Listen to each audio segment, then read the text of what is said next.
Então tá, pessoal, então são 7h30, vamos dar início então à apresentação de hoje. Então, eu sou o professor Flávio, também faço parte das conferências do NDR. E aí, assim, a dinâmica, conforme sempre, né, foi dada, a gente vai fazer da forma como, né, já é habitual. Primeiro, abrir para se alguém tiver fazer algum comentário, dar algum informe, alguma coisa. Alguém que queira fazer algum informe? Não? Bom, se não tem, eu tenho.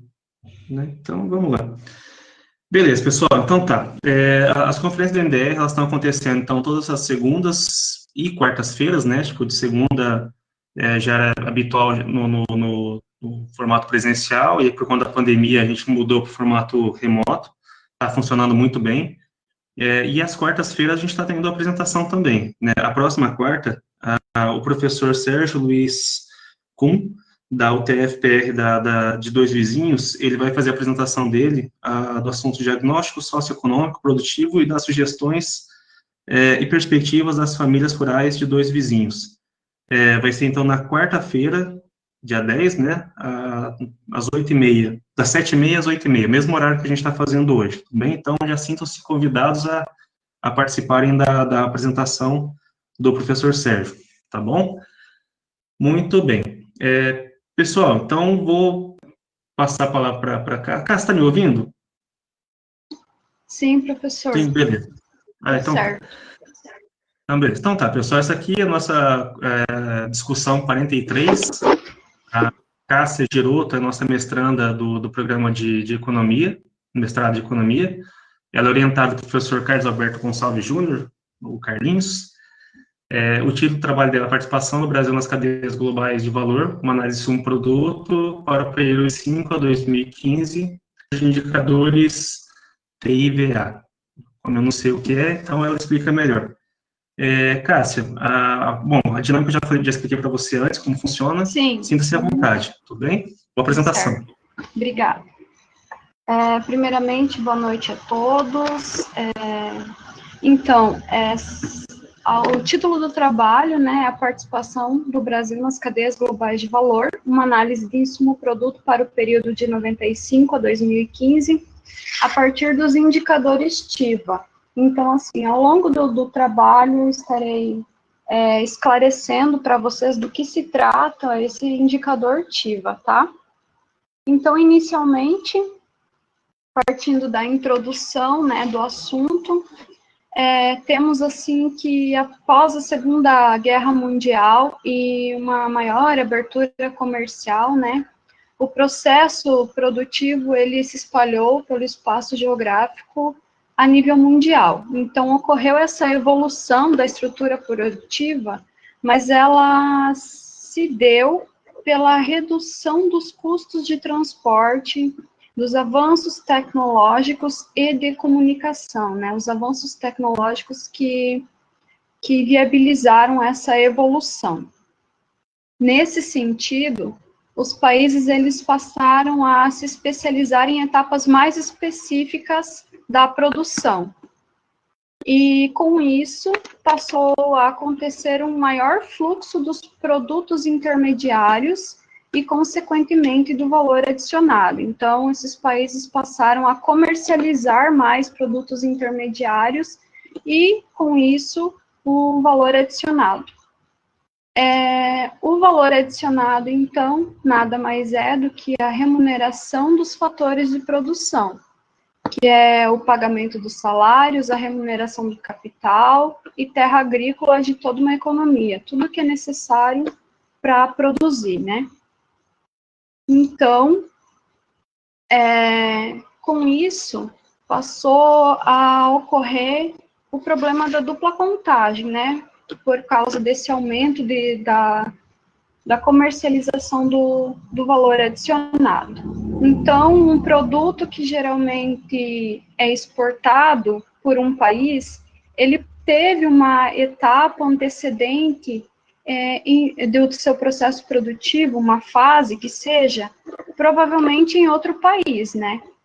Então, isso demonstra que o produto que ele é exportado, ele é composto por uma fração do valor adicionado importado, além do valor adicionado gerado na nova etapa em um determinado país. Para ficar mais claro, eu vou trazer um exemplo que está relacionando a China e a exportação do iPhone e do iPod. Então, assim, ó, a China, ela exporta o iPhone e o iPod. Porém, a produção desses produtos, né, desses equipamentos, ela não é realizada na China. Na China, eles apenas são montados e exportados. Então, nesse sentido, a China não agrega muito valor nessa etapa, nessa fase da produção. As maiores proporções de valor adicionado são capturadas pela Apple, que possui matriz nos Estados Unidos, né? E ela desenvolve o design, o software e faz os serviços de pós-venda. Coreia, Japão e Alemanha também eles estão participando das outras etapas que têm capacidade de capturar um pouco mais de valor agregado, né? Porque eles participam nessa questão da pesquisa e desenvolvimento do software, assim, nesse produto.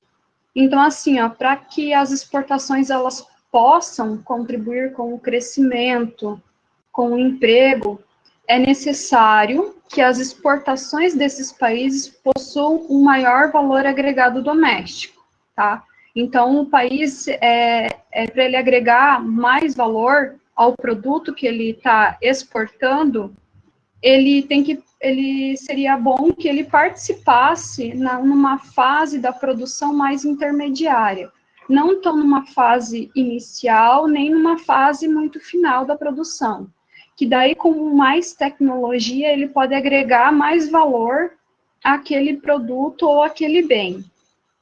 Mas, assim, estar inserido, né, nas cadeias globais de valor, ela é uma condição que vai alavancar o desenvolvimento. Ela não é suficiente para o desenvolvimento, mas ela é necessária, né?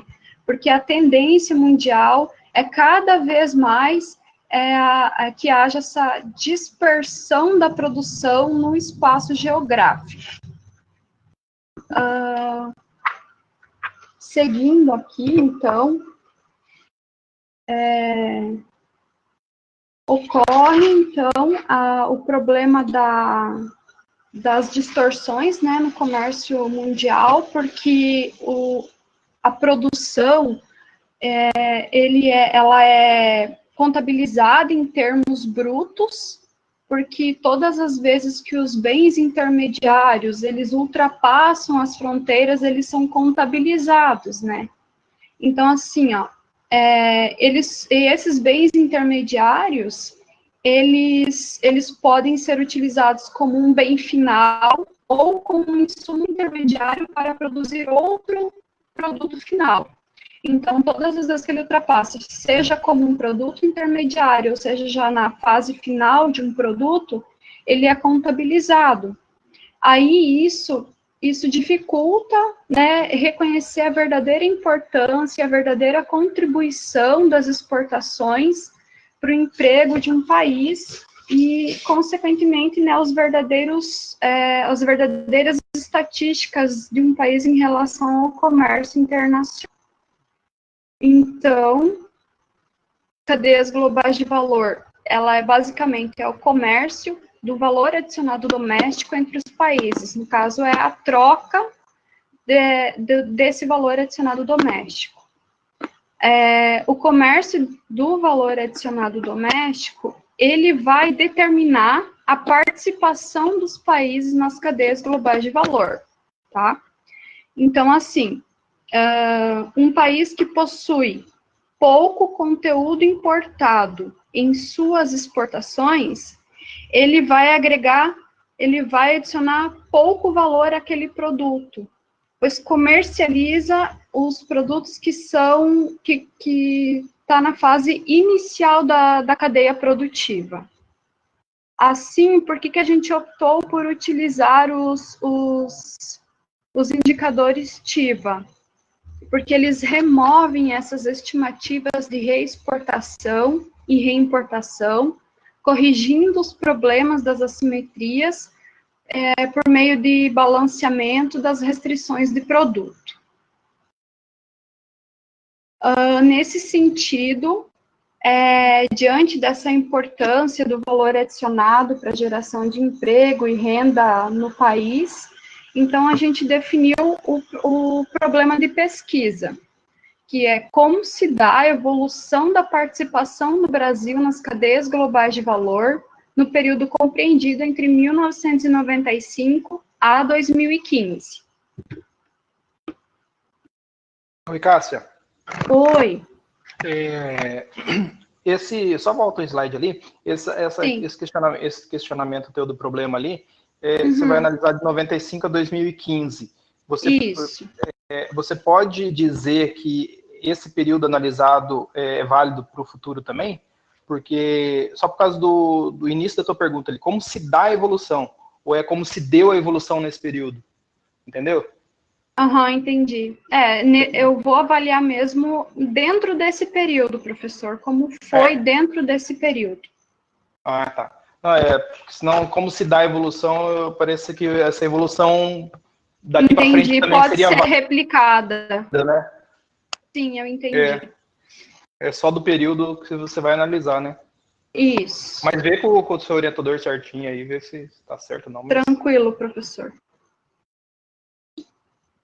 Então, agora partindo para os objetivos, né? O objetivo geral, então, do trabalho é analisar a evolução do Brasil nas cadeias globais de valor no período de 1995 a 2015, considerando seus principais parceiros comerciais. Então, o recorte temporal se justifica também, né, pela disponibilidade dos dados mais recentes, que é disponibilizado pela plataforma da OCDE, que é o último lançamento foi em 2018, e também porque o Brasil ele passou a ter uma maior estabilidade macroeconômica a partir de 1994, com a implantação do Plano Real. Então, por isso esse recorte de tempo, tá? Então, os objetivos específicos, que é identificar os principais países comerciais, os principais parceiros comerciais e analisar os dados relativos ao comércio com o Brasil, estimar a participação do valor adicionado doméstico brasileiro contido nas exportações para os principais parceiros econômicos, inclusive o valor adicionado reimportado, e estimar a participação do valor adicionado brasileiro vinculado às exportações dos principais parceiros comerciais. Então, a pesquisa está estruturada da seguinte forma, né? A primeira sessão, que foi a introdução já apresentada, o referencial teórico, onde eu trago os principais conceitos, né, de especialização vertical, e a terceira sessão, que vai conter sobre o valor adicionado doméstico e a importância para uma economia. Aí, essa primeira parte aqui já foi feita. Então, agora, na quarta sessão, na qual eu ainda estou finalizando ela, né, que contemplou o cenário brasileiro diante das cadeias globais de valor, assim como alguns dados relativos ao comércio, né, do Brasil e seus principais parceiros econômicos. Na quinta sessão, tem a metodologia utilizada, assim como os indicadores TIVA, que serão selecionados para atingir os objetivos propostos. Aí, na sexta sessão, será o demonstrativo dos resultados, as análises, a evolução do Brasil nesse período, e, por fim, a sétima sessão, que conterá a conclusão, né, e os comentários finais. Então, para continuar, é importante a gente dar ênfase em dois conceitos que são importantes para compreender o trabalho, que é a especialização vertical e cadeia global de valor. Então, aqui a gente tem o conceito sobre especialização vertical, que é quando os países eles se especializam em etapas específicas da cadeia de produção, que são integradas verticalmente, conhecida também como especialização vertical. Assim, as trocas no comércio de insumos intermediários têm atuado de maneira a conectar essas fases distintas. Nesse sentido, as empresas elas vão transferir parte da sua produção para países que proporcionam custos menores de produção, né? Então, sempre vai se buscar aquele país que numa fase específica o custo seja menor, objetivando, né, sempre o melhor custo-benefício. Então, aqui eu tenho uma análise cronológica da literatura. Aqui tem os principais trabalhos que eu utilizei na construção dessa sessão. Um trabalho muito importante, que é esse iniciado pelo Holmes, e tem os demais trabalhos também, que inicialmente a análise que eles realizaram foi pela medida de especialização vertical, o conteúdo nacional importado nas exportações. Então, eu destaquei esse trabalho porque ele foi um dos primeiros a elaborar uma metodologia para mensurar a especialização vertical, o valor adicionado.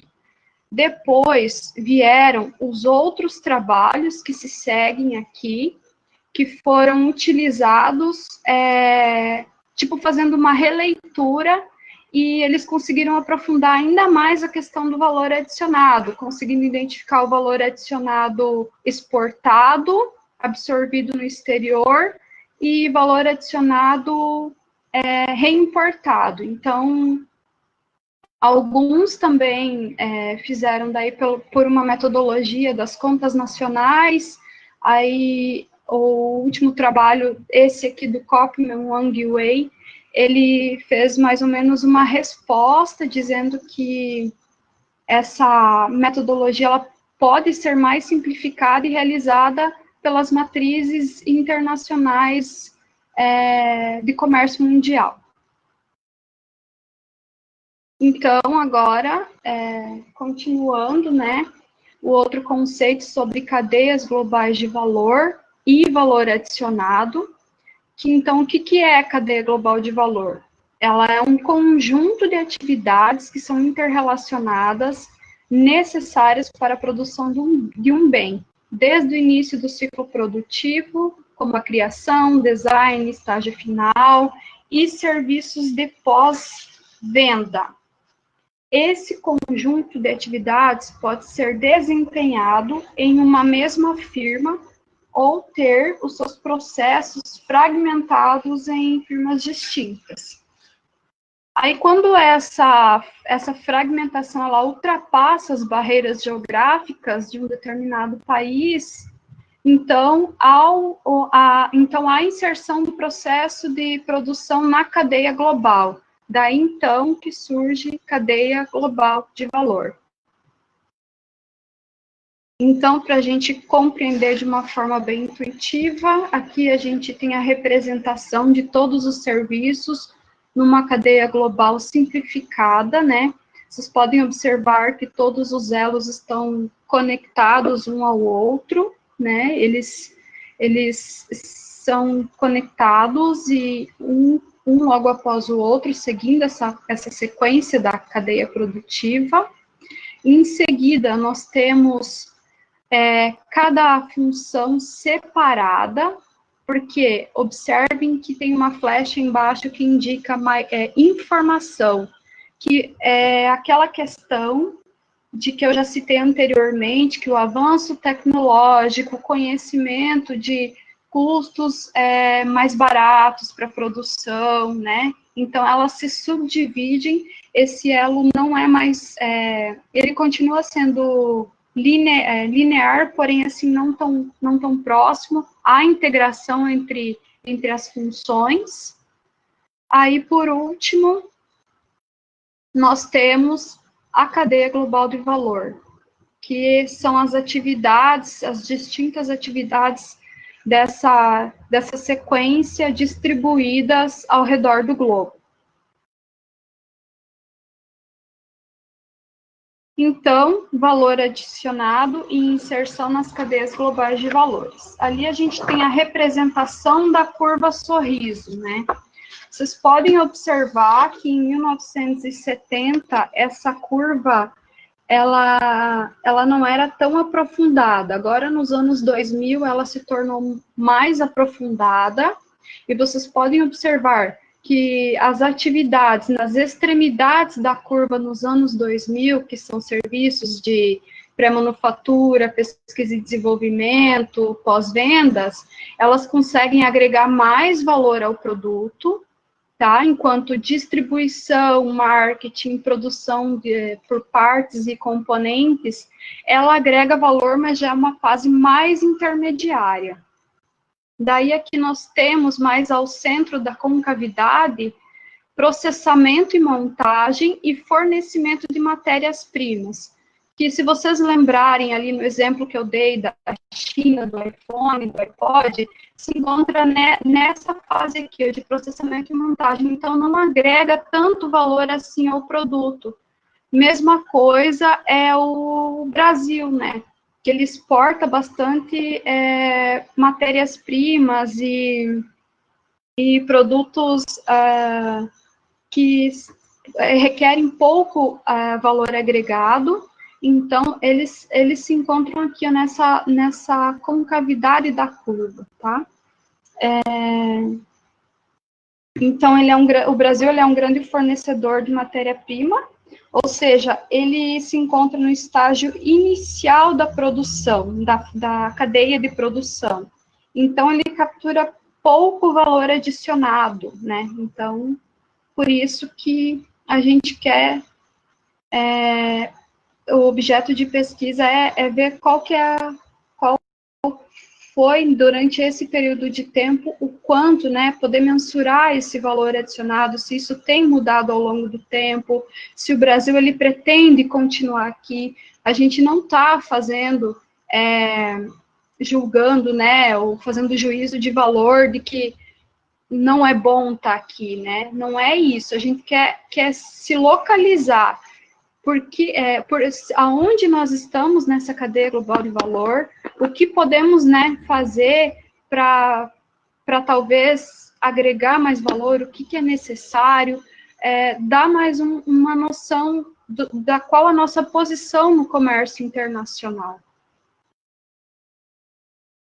Então, o Brasil nas cadeias globais de valor, a gente tem, né, ali nas décadas de 1960, 1970, que foi realizado políticas de substituição de importação, daí isso seguiu-se assim, com algumas políticas macroeconômicas frustradas, né, alguns planos que foram desenvolvidos ao longo ali de alguns anos, e muita instabilidade política também, né.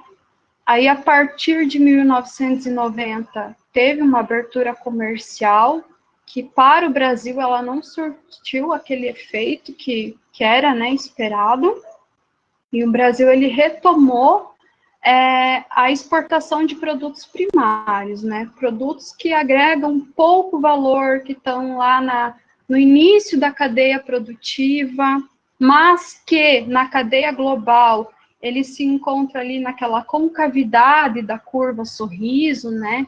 Então, essa sucessão de eventos tende a ser fatores, né, que comprometeu um pouco a indústria interna, sem a expansão da base produtiva, e uma indústria pouco inovadora, uma indústria pouco produtiva, pouco tecnológica, né? Então, a partir de 1994, o país ele alcançou uma maior estabilidade com a implantação do Plano Real. Então, assim, a nossa base produtiva é pautada em recursos naturais, né, mineração, agricultura, metais básicos, o que demonstra que tem pouco conteúdo importado nas exportações, né? Ou seja, o Brasil, ele tem, os insumos intermediários são, a base dele, ele tem pouca importação, pois participa na fase inicial da cadeia produtiva. Esse fator, ele impede, né, o Brasil de adicionar valor doméstico à sua produção e limita também a participação nas cadeias globais de valor, retardando o desenvolvimento econômico, tá? Ou seja, a inserção em cadeia global de valor, ela não é uma condição suficiente para o desenvolvimento, mas ela é necessária, né? Então, são várias questões que envolvem o desenvolvimento econômico, não só isso. Então, aqui eu tenho alguns dados que já foram coletados sobre os fluxos comerciais do Brasil, né, as exportações. Então, assim, nós temos bens e capitais, bens de consumo e os bens intermediários, né? A gente pode perceber que, ao longo do tempo, a exportação de bens de capital diminuiu, a de bens de consumo também, e a de bens intermediários também, né? Houve um aumento no caso, houve um aumento da exportação. Então, isso pode estar indicando, assim, que o Brasil, ele tem um pouco de fragilidade, né, na estrutura doméstica, porque ele está diminuindo essa exportação de produtos, de bens de capital e de bens de consumo final, mas ele tem aumentado a exportação dos bens intermediários, né, bens que poderão ser usados como insumos em algum produto, né. Aí aqui eu tenho também, esses estão em construção, eu não terminei a coleta deles. Tenho as exportações brasileiras para os continentes, né? É uma proporção do total das exportações. Então, ó, em 2005, em relação às exportações total, o Brasil exportou 22% para a Ásia, tá? Em 2010, das exportações totais foram 35%. Já em 2015, 30%, né? Então, a gente tem as Américas, que são as Américas Norte e Central, aí América do Sul também aqui, e os demais continentes. Aí, agora eu vou ver a participação das exportações para, no caso, os principais países parceiros em relação ao total exportado para o continente. Então, assim, do total exportado para a América do Sul, em 2005, 68% foi exportado aos Estados Unidos. Em 2010, 60%. Em 2015, 71%. E assim, sucessivamente, né, para os outros países. A princípio, eu destaquei esses três, que foram os principais, mas talvez isso seja feito um ranking, os que mais contribuíram, né, os que mais, as relações mais de exportação, importação e comércio internacional. Aí eu trago também os dados sobre as importações brasileiras, né, nesse período, também, destacando a questão de bens de capital, de consumo intermediário, que também os bens de capital, a importação dele diminuiu ao longo do tempo, que isso pode reforçar também uma indústria, né, mais fraca, pouco tecnológica.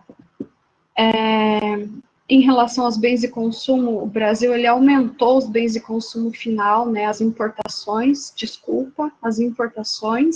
ou seja, ele tem consumido mais, importado mais produto de consumo final, e os bens intermediários, né, a importação desses produtos também diminuiu ao longo do tempo, né? Então, uma redução da importação de bens de capital, uma redução de produtos intermediários, significa que o Brasil está produzindo um pouco menos de bens de consumo final, né? Agora, também eu trago os fluxos das importações, na mesma lógica das exportações, né? Então, sempre levando em consideração das importações continente nos anos, né? Olha como a Ásia, em 2005, 2010, 2015, né? Foi aumentando ao longo do período também, né? As Américas, Central e Norte.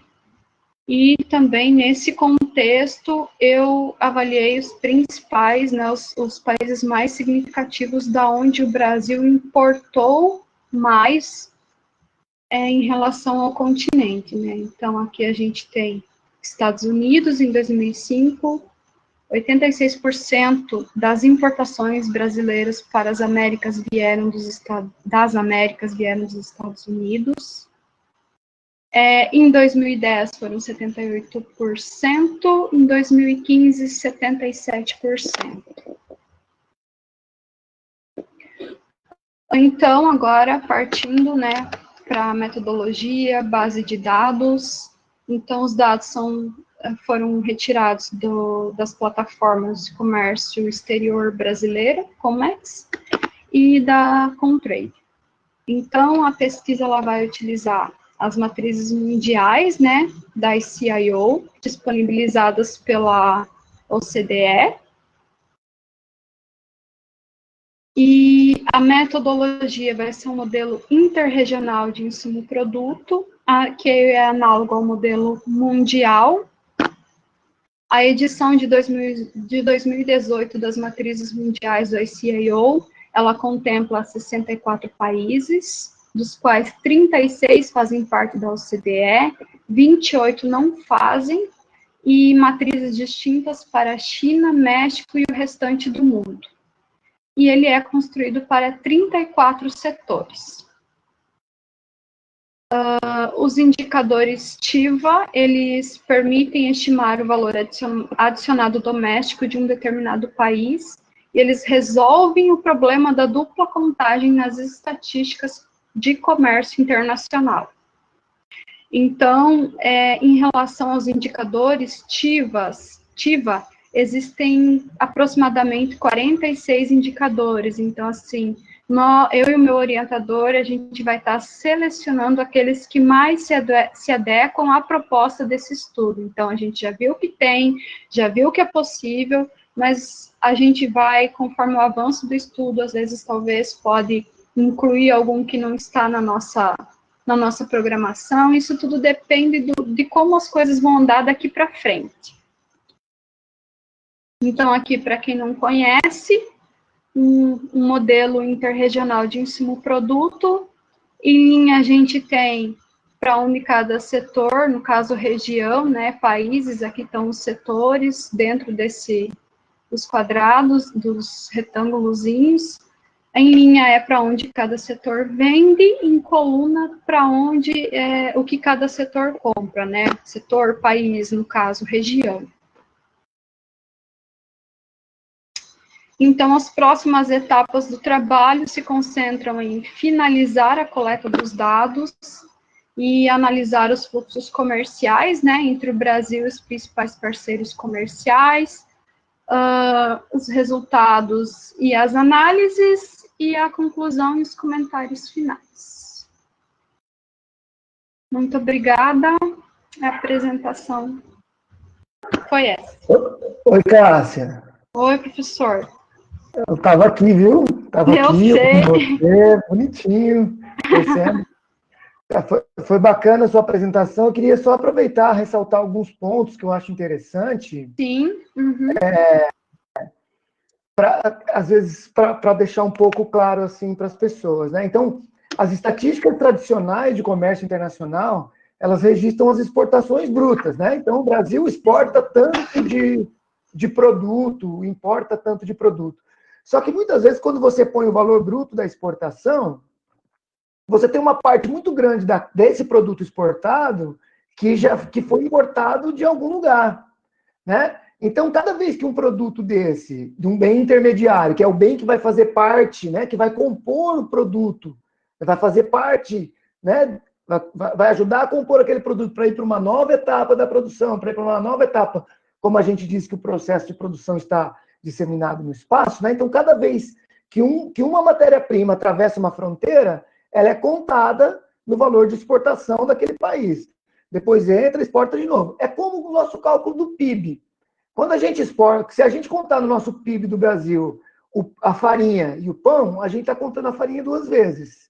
Então, o que acontece? Alguns dos insumos que entram, que são importados aqui, que estão no valor final das exportações, na verdade, não foram produzidos aqui dentro. Então, ele já foi contado como exportação do outro país anterior. Então, ele está sendo contado 2 vezes aqui dentro.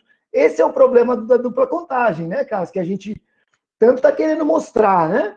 Porque aí a gente pode dizer que as exportações por si só, elas não são tão garantidoras, vamos dizer assim, do desenvolvimento de uma nação, né?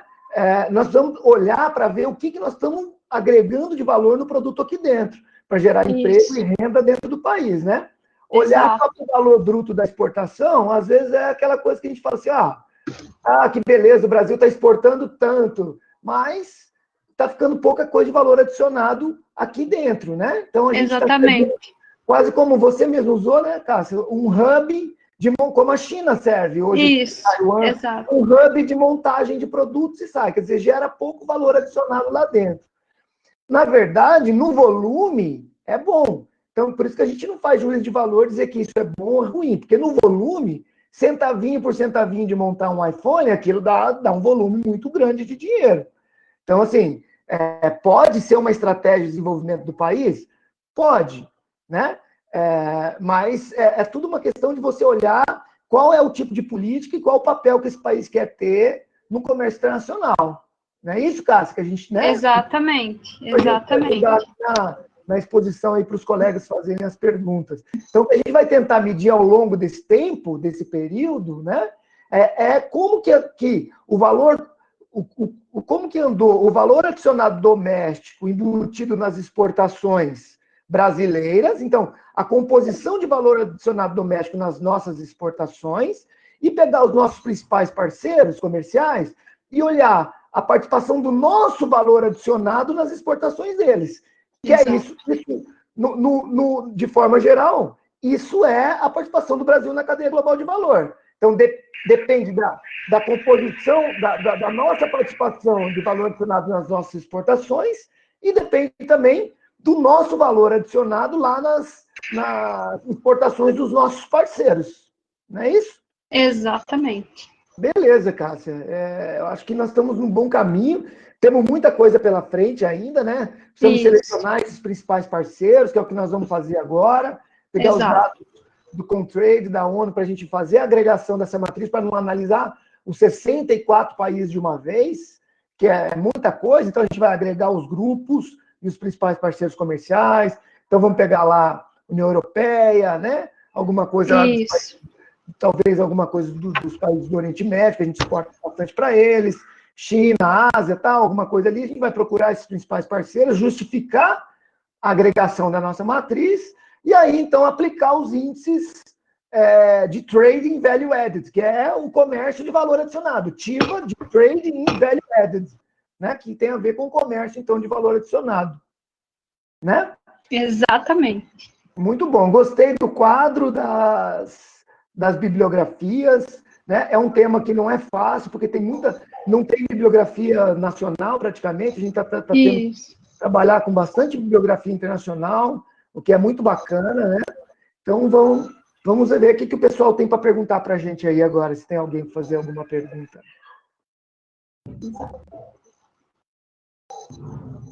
Bom, acho que o Carlinhos abriu, então, só para reforçar, né? Está aberto, então, para... Antes de mais nada, parabéns, Cássia, né, pela apresentação.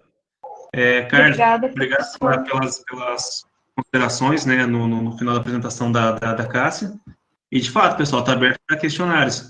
Aqueles que tiverem só com fone, não tiver com microfone, né, não está habilitado o microfone, ou habilita o microfone ou digita a pergunta aqui do lado, tá? Que aí a gente passa para a Cássia.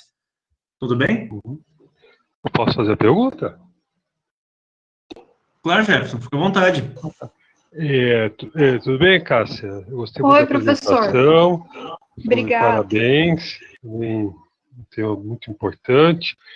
Eu vou fazer um tema assim, são 2 pontos que acho que é interessante, que sempre se questiona sobre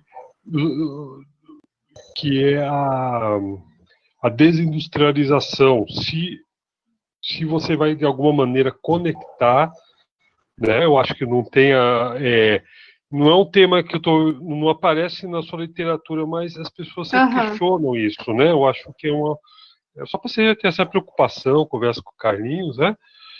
E ele está embutido outra palavra-chave, que é a questão da inovação, política de inovação, né? Que depende daquela política de maneira geral, né? Mas aquela política que é construída em cima de inovação, você fica num pedacinho desse sorriso aí, né? Isso. Só para você, não chega a ser uma pergunta, né? Só uma reflexão. Bem, Obrigada, professor. Obrigada. Talvez seja uma questão a analisar, né? Levar em consideração isso.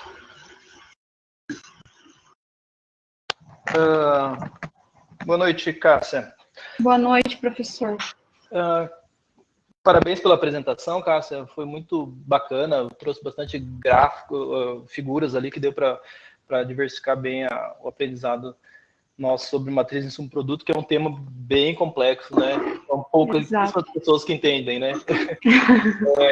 E aqueles que não entendem fazem pergunta para tentar entender.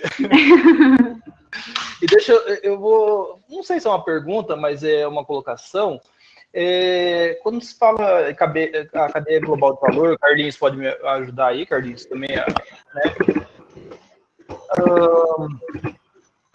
A gente está falando aí de exportação de produtos, e você deu exemplo da China, né? Sim. A China vai exportar os iPods e tudo mais, os iPhones.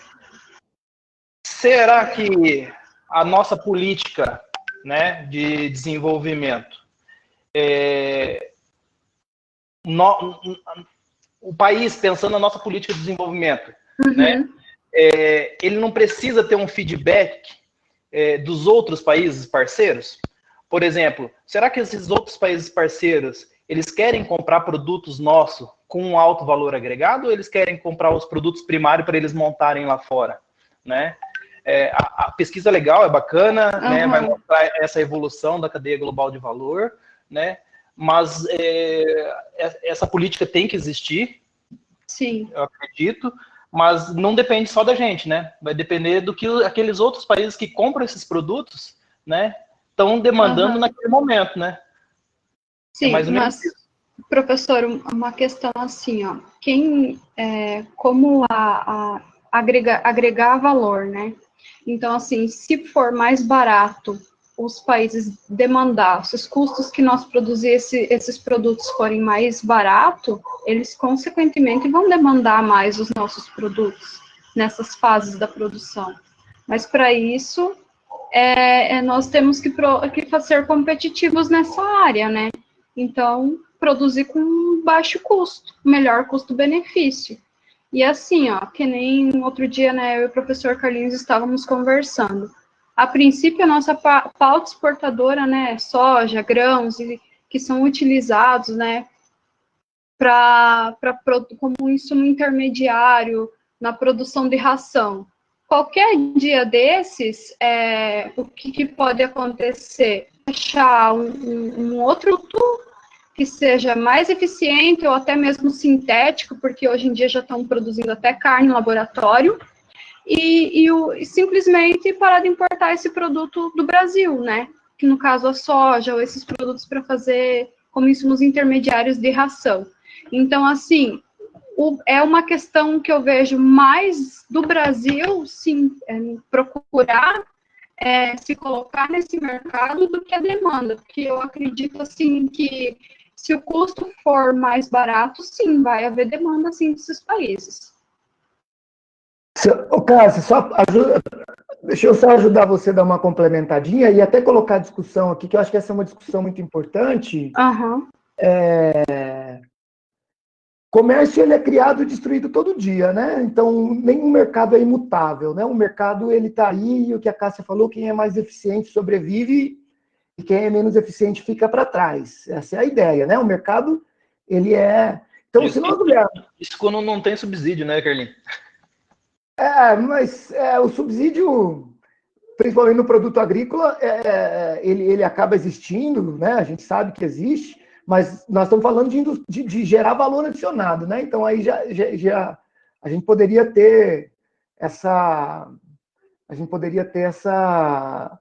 visão aí de estar no lugar um pouco mais competitivo, né? Na parte da produção agrícola é onde existem os maiores subsídios, né? Na Europa, nos Estados Unidos. Então nós já vivemos um ambiente onde o comércio onde não predomina o mais eficiente, talvez, na maioria das vezes. Mas o ponto aqui, Cris, assim, o nosso trabalho nem entra muito nessa vertente. O nosso trabalho é só para pegar a evolução do Brasil na cadeia global de valor. Como eu disse, a gente não julga se é bom ou se é ruim, né? Nós sabemos que hoje a venda de produtos primários é muito importante para o país. Nos dá fôlego lá no balanço de pagamentos para importar o que a gente precisa importar. Então, é muito importante. Ninguém está dizendo que não é bom. É muito importante para o país. Agora, nós vamos analisar essa evolução e vamos ver o que está acontecendo com o Brasil, né? Se nós estamos ou não embutindo mais valor adicionado, se isso é bom ou se é ruim, nós vamos tentar não entrar tanto nessa discussão no trabalho. Mas eu queria até colocar aqui uma discussãozinha no sentido seguinte: se nós adotarmos isso como política, né, de acharmos que é importante aumentar o nosso valor adicionado e tal, e isso no médio e longo prazo, a gente construir comércio dessa forma, eu acho que é totalmente factível. Eu acho que não é uma coisa que você fala assim, não, amanhã nós vamos parar de vender produto in natura e vamos começar a vender produto industrializado. Eu acho que desse jeito, com certeza, não vai dar certo mesmo, né? Nós temos que pensar, assim, em vender bem nosso produto final, né? Nosso produto aí, nossa matéria-prima, nossa soja e tal, pensarmos como vendedor. Então, vamos deixar os administradores, o pessoal pensar como vendedor. Então, vamos ter empresas eficientes e tal, tal. E nós, como economistas, vamos pensar no planejamento econômico. O que a gente quer ser daqui a 30 anos, né? Será que a gente não quer caminhar um pouco ao longo dessa curva e gerar um pouco mais de valor adicionado? Eu acho que a gente tem que pensar no planejamento econômico, né? E sem abrir mão do curto prazo, né? Então, o curto prazo e o longo prazo, eles caminham juntos aí nessa evolução, né? Como a gente vê na economia mesmo, né? O curto prazo e o longo prazo acontecendo simultaneamente. Ah, não, beleza, entendi sim. Muito boa a apresentação. Que nem diria, parabéns aí mais uma vez, Cássia, o Carlinhos aí, e que nem diria o Jandir aqui no nosso chat aqui, pesquisa candidata a prêmio CAPES aí. Continue assim. Ai, obrigada. Imagina, muito trabalho ainda pela frente. Não vamos elogiar, não, senão vai estragar a menina, hein? Não vai não, professor. Não estraga. Vai me estragar a menina aí, hein, Cristiano? Foi o Jandir, eu só repliquei. Aproveitando aqui, não sei se o Flávio está por aí, mas tem uma pergunta aqui da Simone. Simone Kuhn. Seria, no caso, não sumir com o primário, mas ofertar produtos além? Carlinhos, você dá uma olhada no chat ali e vê se entendeu a pergunta.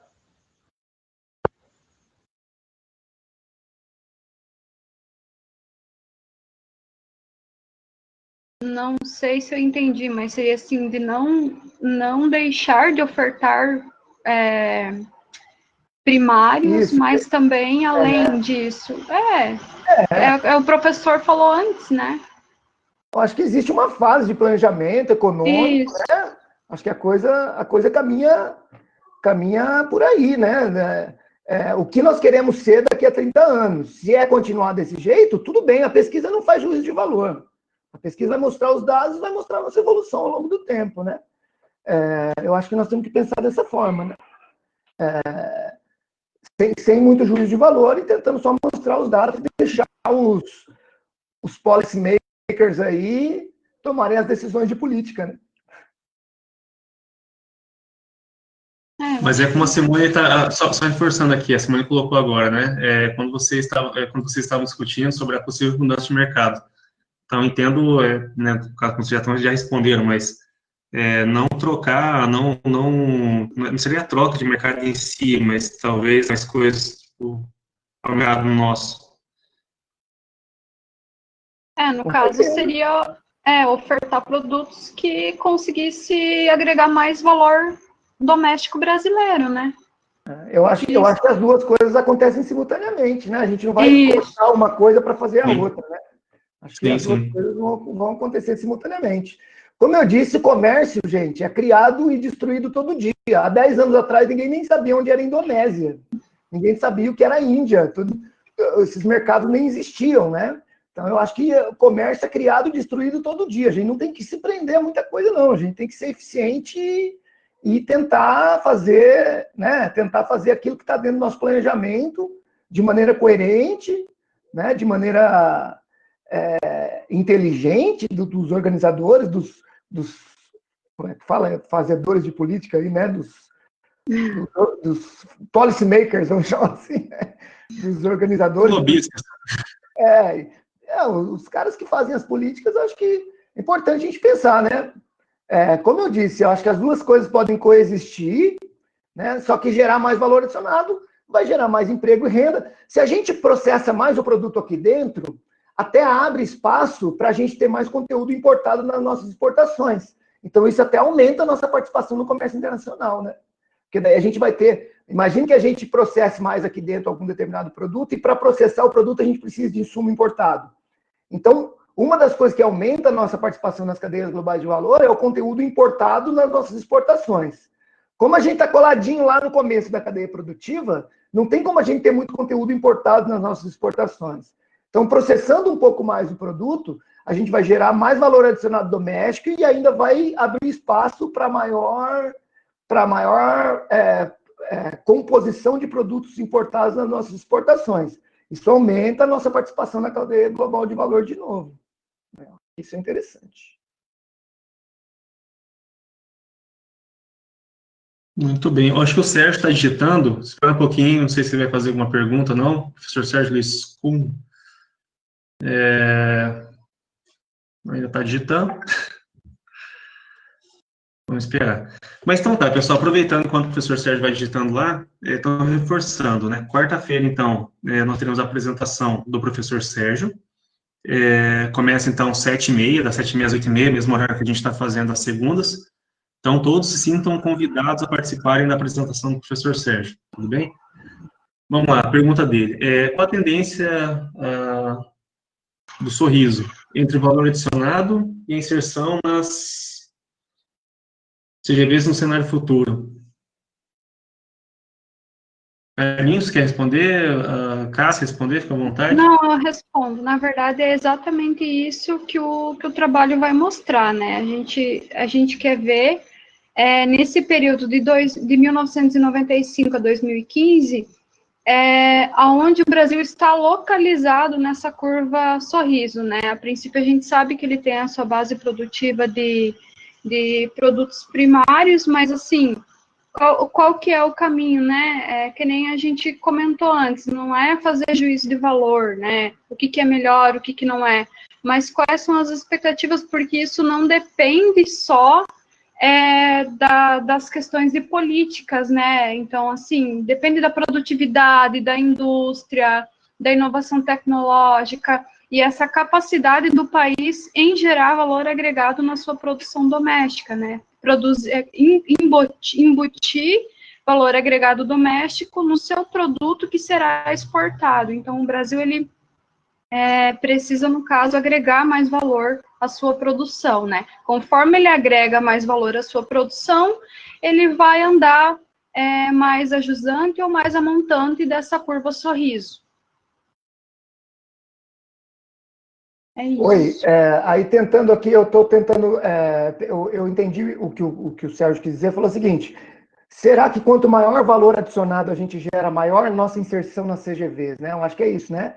Essa tendência entre o valor adicionado e a inserção nas CGVs, né? O valor adicionado para nós aqui é muito bom, porque gera emprego e renda aqui para nós. Então, isso é uma coisa que é interessante para nós aqui, né? Com certeza, os países mais desenvolvidos do mundo, Alemanha, Japão, né, em termos de inovação tecnológica, eles geram grande valor adicionado lá dentro, eles estão nas extremidades da curva sorriso, gerando muito valor adicionado, e eles têm grande inserção nas cadeias globais de valor. Então, no caso dos países desenvolvidos, que estão lá na fase de investimento em P&D, que estão lá nas extremidades da curva sorriso, são países desenvolvidos, que geram grande parte de valor adicionado domesticamente, e são países que estão muito inseridos nas cadeias globais de valor. Então, existe uma relação direta, no caso, se você olhar para esses países desenvolvidos, entre a geração de valor adicionado e a inserção nas cadeias globais de valor. Isso é... Agora, veja, o que nós temos que pensar é o seguinte, o fato de um país desenvolvido pode ter grande inserção nas cadeias globais de valor, mas nem todos os países que têm grande inserção na cadeia global de valor são países desenvolvidos, né? Então, a gente não pode dizer que isso é condição, que é garantia para o desenvolvimento. Acho que é isso que a gente tem que pensar também. Muito bem, pessoal. Mais alguma pergunta? Sérgio Lopes, está digitando. Muito bem, pessoal, aproveitando. Só parabenizando a Cássia. Parabéns, né, Cássia? Parabéns mesmo, muito legal. Seguinte, pessoal, imagina, mérito seu. Nós temos a página no YouTube, no canal no YouTube, então, gentilmente, pedimos que vocês se inscrevam lá e deixem, né, o joinha, parecendo aqueles, né, ficam pedindo para aumentar as visualizações, mas, pessoal, fica à vontade, divulguem também, porque é uma forma de divulgar a ciência, tá? Nesse momento de pandemia, cada um no seu cantinho, o que não significa dizer que não estejamos estudando e tentando evoluir cientificamente. E aqui a função nossa numa conferência como essa é exatamente isso, né? Então, peço gentilmente que vocês entrem lá, se inscrevam, né? Coloquem o joinha e divulguem para os conhecidos, tá bom? E o Facebook também, o Cristiano está colocando ali para eu não esquecer, né? Senão ele vai ficar chateado comigo. O Facebook também, tá, pessoal? A gente tem a página no Facebook, então entrem lá, tal, e acompanhem os trabalhos feitos pelo NDR, tanto no Facebook, quanto na página, quanto no canal do YouTube, tá bom? Acho que é isso, pessoal. Mais alguma... Acho que você podia dar uma divulgadinha nas próximas, né? Eu divulguei a de quarta-feira agora, Carlos, que vai ser a do professor Sérgio Luiz Kuhn. Quarta-feira temos a do Sérgio Luiz Kuhn, que já está agendada. O Cristiano, isso, se eu não me engano, já tem mais 2 quarta-feiras. Se não me engano, o professor Ricardo Rippel na outra quarta-feira e o professor Jandir na outra quarta-feira. Mas o Cristiano, quer divulgar para a gente, querido? Eu não tenho aqui a informação. Oi, pessoal. Sim, é exatamente isso que o Carlinhos falou. Já temos agenda aí para o mês inteiro, né? Semana que vem, segunda-feira, tem a mestranda do PGDRA. A gente está intercalando sempre uma semana o pessoal do PGE e na outra semana o pessoal do PGDRA. Então, semana que vem é a mestranda Suelen. Aí, na quarta-feira, vem o professor Ricardo Rippel, dia 17/6. Dia 22/6, o mestrando Apledney, do PGE. E dia 24/6, o professor Jandir vai fazer a conferência dele na quarta-feira. Os professores sempre às quartas-feiras. E na segunda-feira, 29/6, a doutoranda do PGDRA, Aline. Muito bem. Feito, então, os informes, né, no finalzinho, para passar quais são as próximas conferências. Flávio, só pedindo aqui também uma coisa, desculpe interrompê-lo, só pedir, então, para os alunos da graduação que estão participando, avisem os seus colegas para participar também. Além da gente contar atividade acadêmica complementar, que é uma coisa que faz falta lá no final, né? Todo mundo precisa, a gente ainda é um momento que a gente tem aqui de conversar, né, de falar um pouco de ciência aqui, já que a gente está sem a universidade, sem o nosso ambiente para conversar, o nosso ambiente físico, né? Então, por favor, aqueles alunos que estão aqui, nós estamos tendo, em média, uma participação de 30 alunos, de 30, 35 alunos da graduação, toda a conferência, né? Então, vamos ver aí se a gente consegue aumentar esse número e divulguem para os colegas de vocês, vamos participar e vamos fazer um ambiente legal aqui para nós conversarmos, até voltar ao nosso ambiente físico, nosso ambiente mais apropriado para isso. Obrigado, Flávio. Imagina. Cristiano, quer falar alguma coisa? Não? Não. Então tá. Bom, 8h30, acredito que as dúvidas que se tinham, né, foram sanadas, e a Cássia também, caso queira entrar em contato, fique à vontade. Estou sugerindo, mas a Cássia que pode falar sim ou não, mas... Só quero agradecer a todo mundo que participou, que contribuiu. Se alguém quiser, às vezes, conversar e mandar alguma sugestão também, né? A gente está aí. Legal, Cássia. Então tá, pessoal. Então, mais uma vez, agradeço. Parabéns para a Cássia, né? Por ter apresentado o trabalho, muito bacana. O Carlinhos acompanhando. Agradeço a todos que acompanharam até agora. A gente está com 51 agora, na nossa... assistindo aqui a apresentação. E é isso aí, pessoal. Quarta-feira a gente aguarda todo mundo para a apresentação do professor Luiz. Tá bom? Até a próxima. Nos vemos. Até mais, pessoal. Tchau, tchau. Tchau, boa noite.